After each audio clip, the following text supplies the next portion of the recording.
Assalamualaikum warahmatullahi wabarakatuh. Kita jumpa lagi dengan Jabat Jiwa TV, begitu ya. Ya Sobat Jiwa, kita kembali ini akan bersilaturahmi ya tadi ya, juga mengikuti kajian-kajian bersama Buya Sakur. Sebelumnya luar biasa ya, episode sebelumnya kita sudah ikuti. Misalnya gini Buya, jadi ada dalam berdakwah itu ini jadi bingung ya, karena sekarang kan banyak penistaan agama seperti itu kan ya, ada dianggap menghina agama lain. Padahal di Al-Quran sendiri ada sungguh kafir yang mengatakan Tuhan itu satu atau tiga dalam tiga. Nah ini sebagai pendakwah itu boleh nggak menyampaikan ayat-ayat yang menyalahkan, tidak jelas-jelas menyalahkan pihak lain? Sekarang undang-undang tentang penistaan agama, saya akan memakai Al-Quran. Di dalam Al-Quran dikatakan, apabila engkau mendengar, engkau mendengarkan, yakhuduna fi dinillah, menjelek-jelekan agama Tuhan, fa'arid anhum, berpaling balik badanlah kamu, tinggalkan mereka sampai mereka berbicara urusan yang lain. Berarti bukan lapor ke Bareskrim, tinggal pergi aja. Kata Al-Quran suruh tinggal pergi, bukan dilaporkan Bareskrim. Jadi tidak perlu sebenarnya ya apa ada kece dan lain-lain itu yang menjelek-jelekan Nabi segala. Enggak laku kok. Cukup ditinggalkan saja. Cukup. Al-Quran bilang begitu kok. Fa'arid anhu hatta yakhudu fi haditsin ghairi. Tolong dicatat tuh. Fa'arid anhum, balik badan, hatta yakhudu fi haditsin ghairi, sampai mereka berbicara urusan yang lain. Kan banyak juga tuh YouTuber itu yang menjelekkan Islam, ada Pauza. Ya tapi Al-Qurannya begitu kok. Masa saya ikut YouTuber? Ya ikut Al-Quran dong. Nggak, maksudnya banyak orang yang menjelek-jelekan Islam begitu, itu kunci jawabannya di Al-Quran hanya ditinggalkan. Iya, tinggalkan aja biarkan. Nggak usah dituntut-tuntut begitu ya. Apalagi demo-demo gitu. Iya, nggak usah. Tinggalkan saja sampai membahas. Tinggalkan aja. Membahas lagi. Itu kalau yang menjelekkan Islam. Tapi kalau sebagai pendakwah, apakah kita bisa menyalahkan agama, bukan menjelekkan, menyalahkan agama lain? Misalnya, ya, tapi kita membela Islam juga bukan dengan perkataan, dengan perbuatan dong. Bukan dengan perkataan. Semua orang juga bisa kalau membela dengan perkataan. Yang susah kan membela dengan perbuatan. Itu yang jadi persoalan. Sekarang Anda membela Islam. Di mana Anda membela anak yatim sebelah rumah sampai nggak sekolah, kau biarkan saja, itu membela Islam. Itu persoalannya.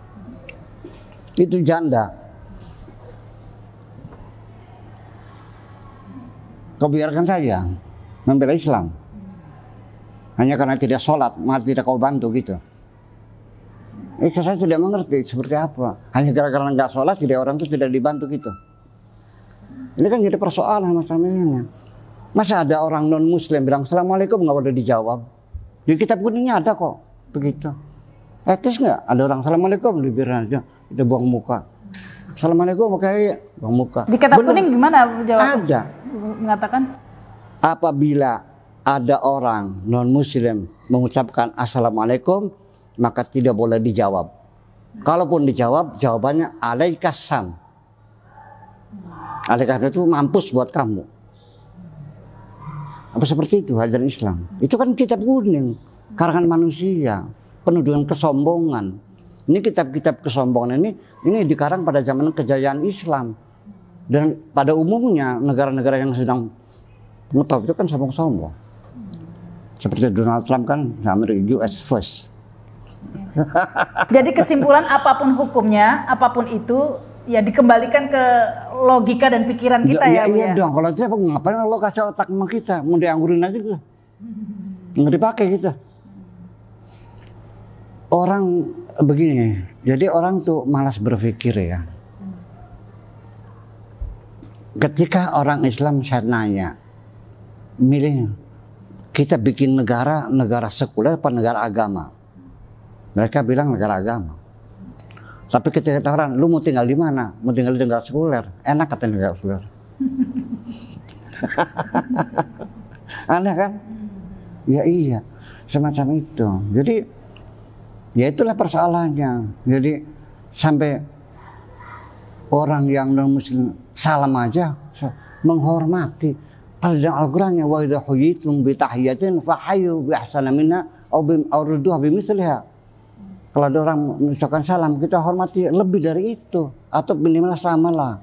Ini nggak boleh di kitab kuningnya begitu. Padahal di Al-Quran tidak menyebut yang mengucapkan salam muslim atau tidak. Tidak ada urusan. Dan sekarang yang lucu, ada orang non muslim kelaparan dikasih makan pahala nggak ada pahalanya, malah dosa. Ya, manusia kelaparan bilangnya dosa. Aceh kena tsunami yang bantu orang Amerika juga kok. Gimana sih? Orang Israel mereka kan orang muslim.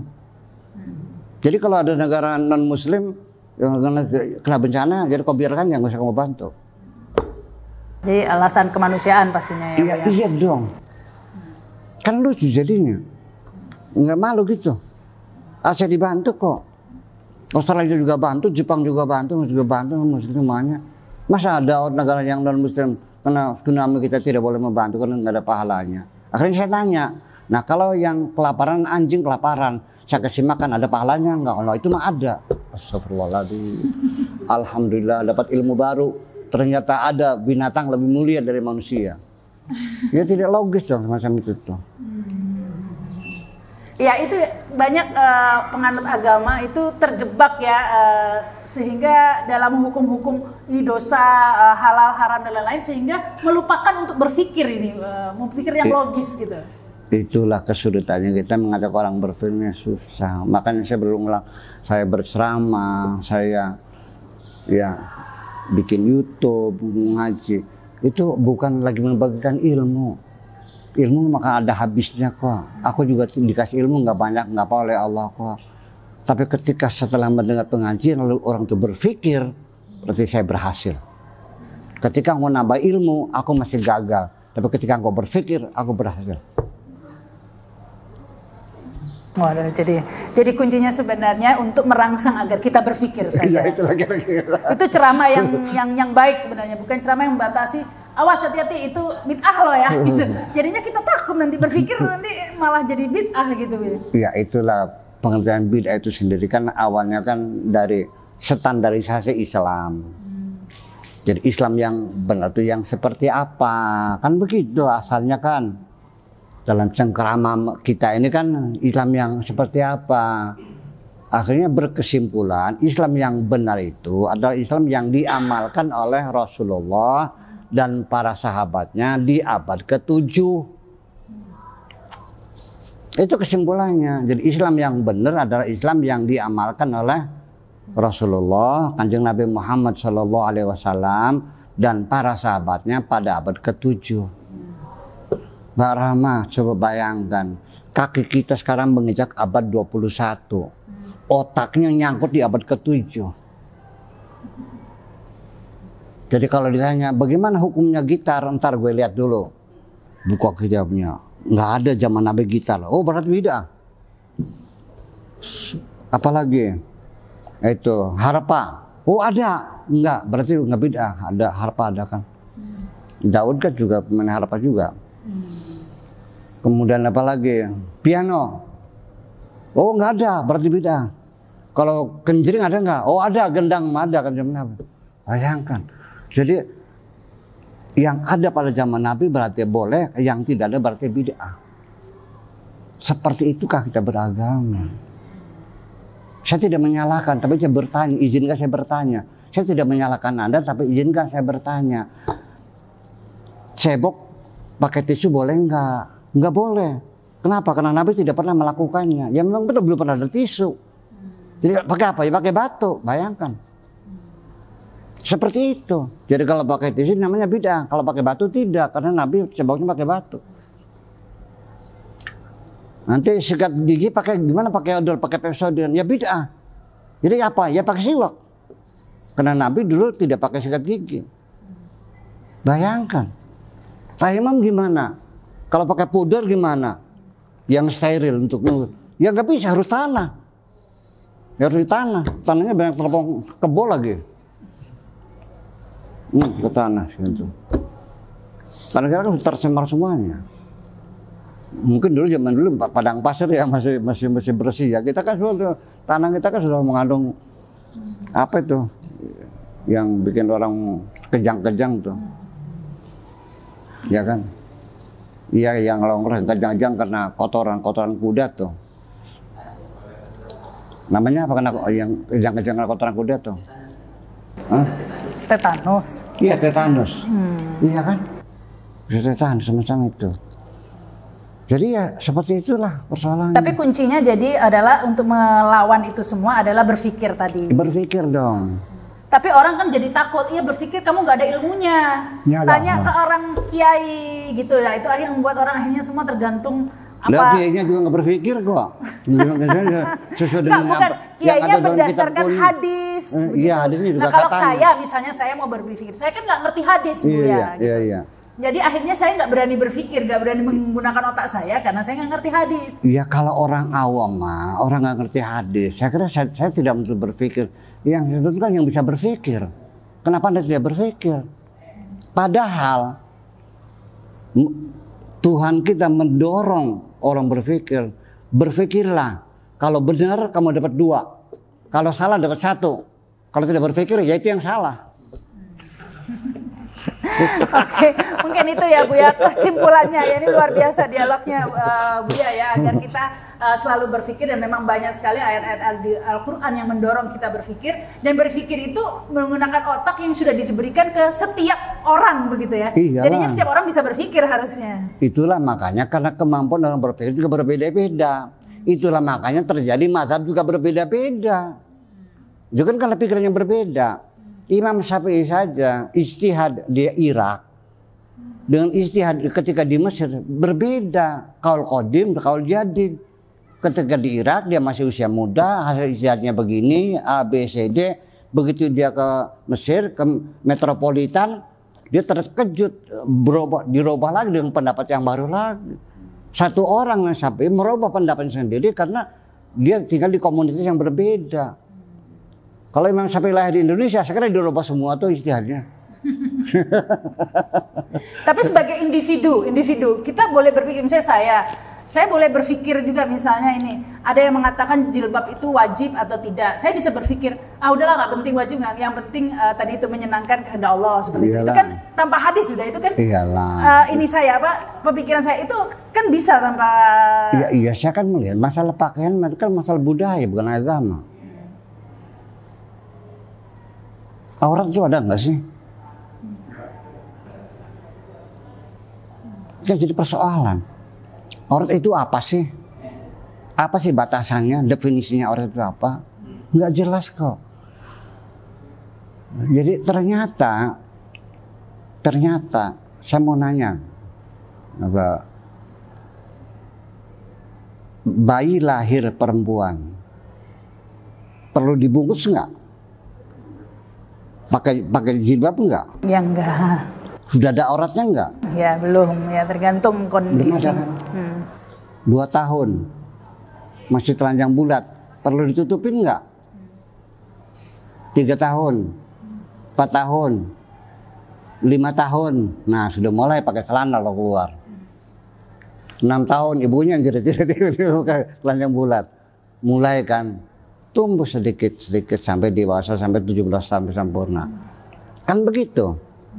Aurat itu datangnya dari tidak ada, muncul perlahan-lahan sampai sempurna.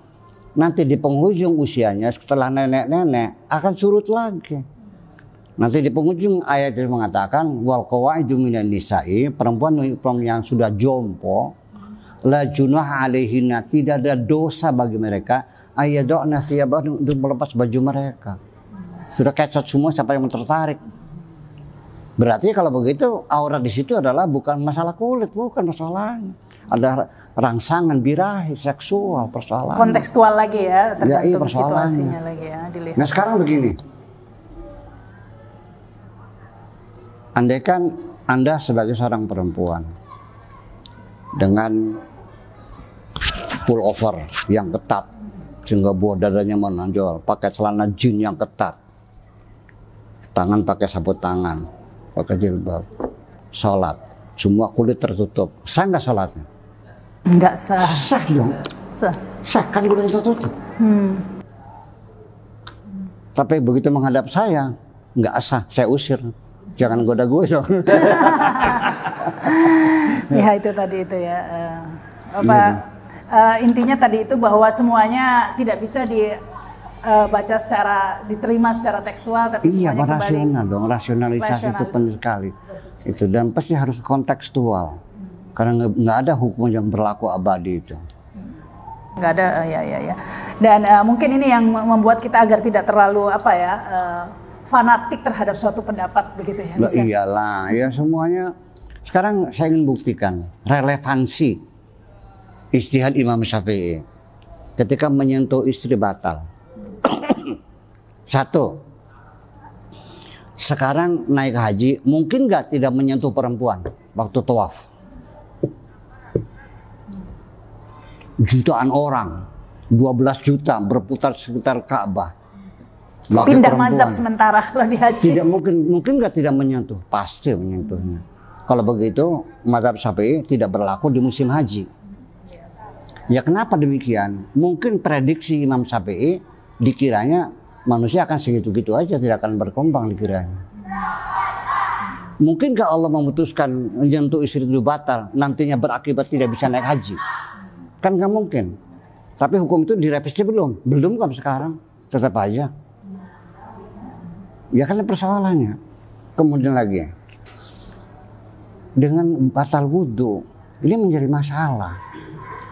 Kita orang Islam khususnya, suami istri, ketika kita bertengkar, Allahu Akbar maghrib, neng, kita stop dulu bertengkarnya ya, kita sholat maghrib dulu berjamaah, wudhu bersama-sama dengan segala kemesraannya dan sembahyang berjamaah. Yuk kita selesai, yuk kita tengkar lagi, selesai kok. Karena apa?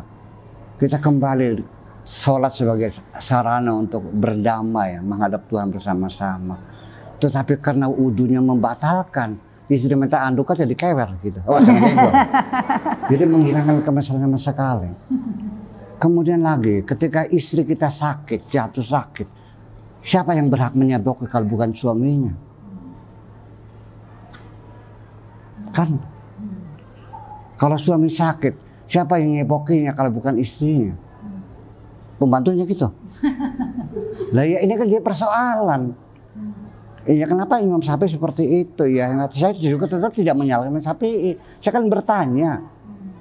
Masa nggak boleh bertanya? ya cobalah direvisi lah ya. Tapi karena saya juga bermadzhab Syafi'i. Oh, ternyata bermadzhab Syafi'i juga. Iya. Saya juga bermadzhab Syafi'i. Ya ketika salaman sama istri saya wudhu lagi. Tetap aja ya. Iya. Kenapa? Karena kalau saya pindah madzhab, saya terisolir nantinya. Beda sendiri. Nanti bahsul masailnya dengan siapa? Iya. Luar biasa ini Bu ya, diskusinya panjang. Saya rasa ini kalau saya teruskan bisa 2 hari kayaknya di sini. Jadi dibatasi saja ya Bu ya. Yang penting tadi kita sudah bicara panjang lebar dan intinya kira-kira tadi itu bertanya dan berpikir begitu ya. Iya.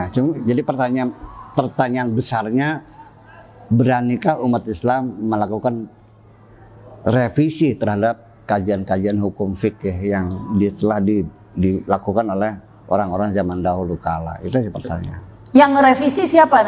Ya, kita dari pribadi atau? Ya, para ulama ini berkumpul dalam satu forum, apakah MUI, apakah Majelis Bahsul Masail atau Lajnah Tarjih di Muhammadiyah merevisikan benar.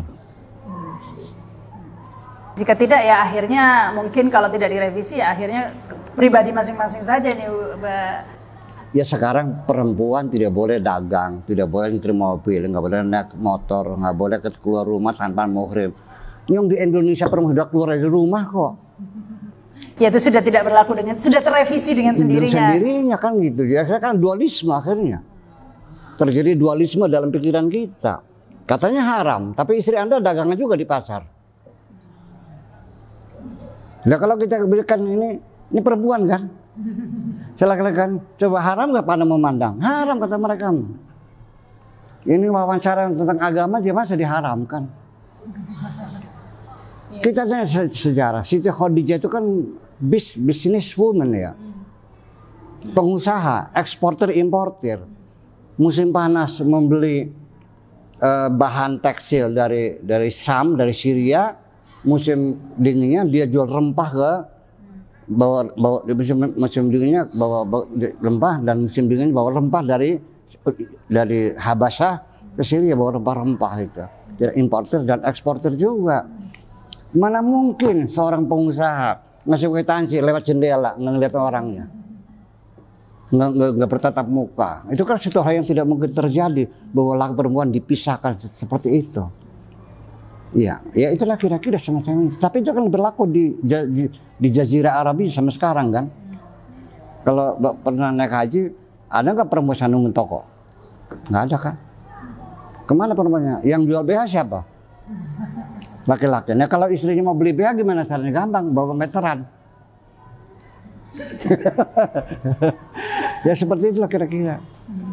Ya, tapi sementara di Islam sendiri memang selalu ya diatanya ada agar berpikir, membaca dan berpikir, begitu ya. Iqra dan juga tadabur, berpikir. Karena ya, ini terima kasih ini Buya ya waktunya. Mudah-mudahan kita bisa wawancara lagi nih ya di lain kesempatan. Sekarang ini lumayan sudah banyak. Ya, saya berhasil. Saya bahagia sekali kalau sudah Anda mulai kritis berpikir lah. Saya bahagia sekali. Karena hanya dengan berpikir kita bisa menemukan kebenaran. Itu kata-kata Buya. saya nyontek. Terima kasih Buya. Assalamualaikum warahmatullahi wabarakatuh. Waalaikumsalam warahmatullahi wabarakatuh. Terima kasih juga Sobat Jiwa yang sudah menyaksikan tayangan ini di Jabat Jiwa TV. Jangan lupa subscribe dan komen. Wassalamualaikum warahmatullahi wabarakatuh. Sampai jumpa.